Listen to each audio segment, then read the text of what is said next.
Hey, this is Brian from DisableMyCable.com, and today I'm going to be reviewing the ON Google TV 4K streaming device. Now, ON is the name of Walmart's in-house electronics brand. Now, I personally think that's kind of a terrible name, but I actually saw a lot of good reviews for this device on social media, especially Reddit. So I thought, hey, I should review it and see if it really is good. When I got it, I immediately found that it came with everything I needed to set it up, including the HDMI cable, which some of these streaming boxes don't come with, which was nice.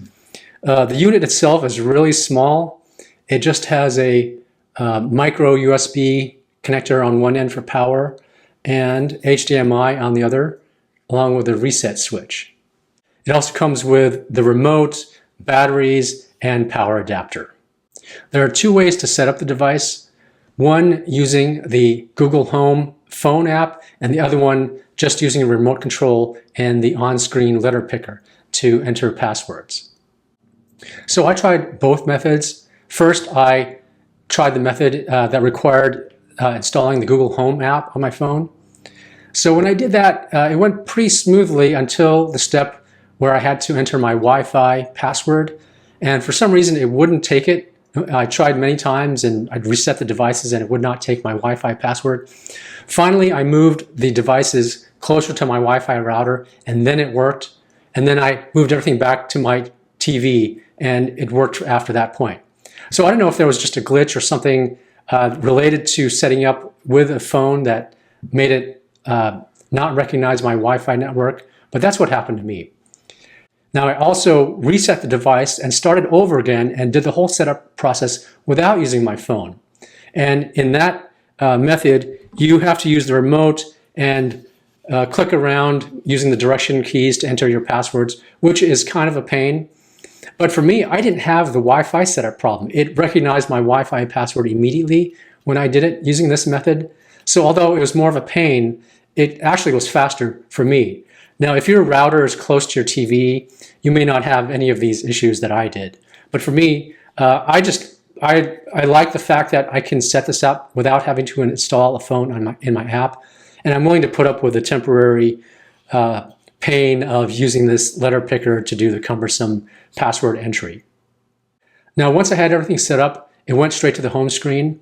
And to me, the home screen looked kind of similar to the screen on the Amazon Fire TV stick, in that it shows you your apps, but it also shows you some recommended videos to watch.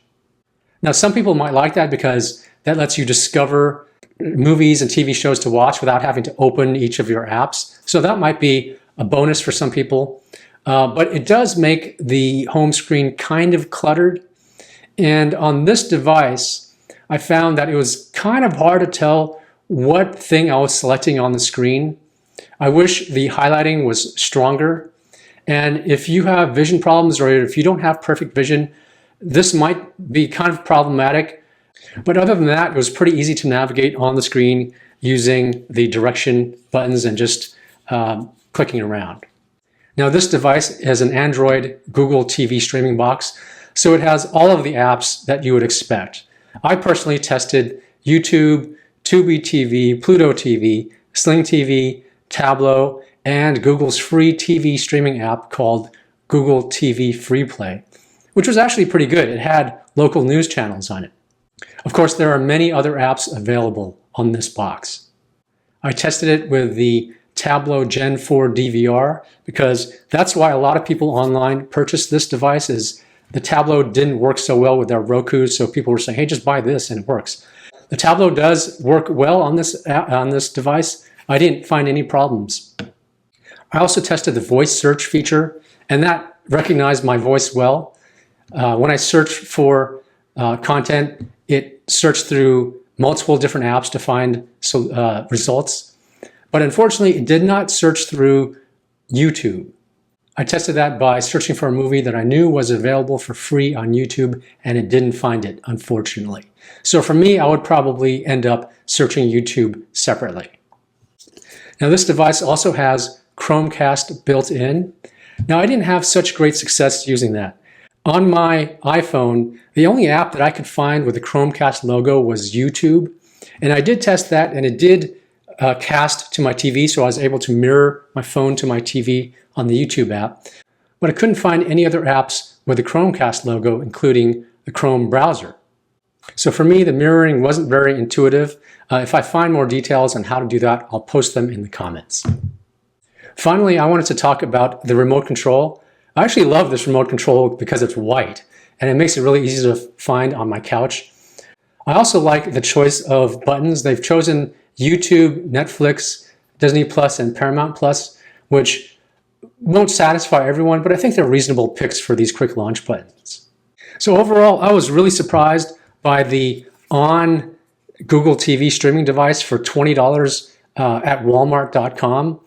It worked really well for me, and aside from a few things like the cluttered home screen and the selected apps being kind of hard to see, it worked really well. I didn't have any problems using streaming apps on this device. So if you're looking for a streaming device and you don't really need casting or screen mirroring from your phone to your TV, then I would actually recommend this box for $20 if you're on a tight budget. For me, it didn't really perform any differently than an Amazon Fire TV stick. And this device is 4K, so it's pretty much future-proofed. For more details on this device, check out my website, disablemycable.com, for a full review. I hope you found this video useful. If you did, please like or subscribe. Thanks a lot.